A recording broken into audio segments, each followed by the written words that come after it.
turn off the device first.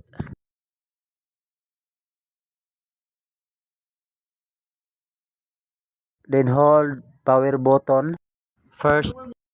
Then after 1 second, hold volume down.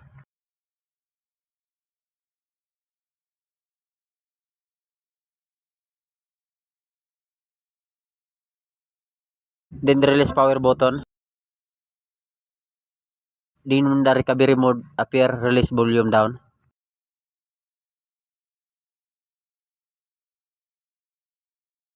Select wipe data factory reset using volume down.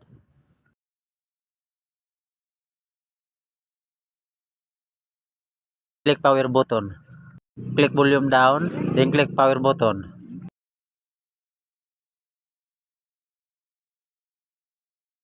And click power button to reboot the system.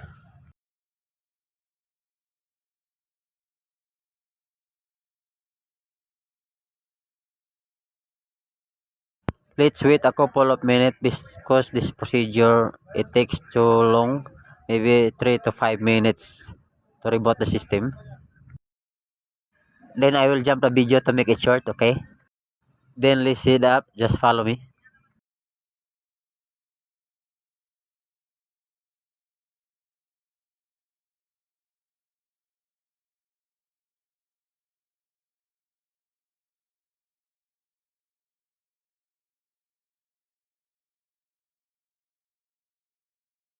Guys, if the skip button is missing from your phone, you need to bypass your Google account.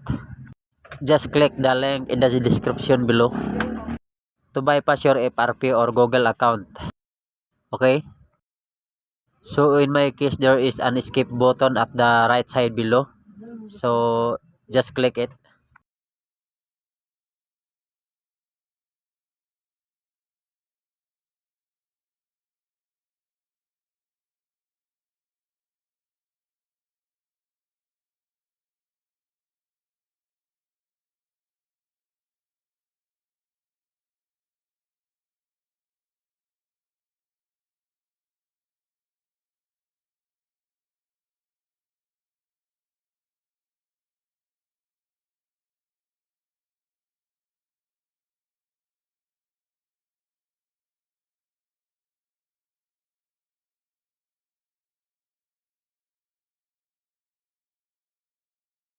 For any question, guys, just comment below.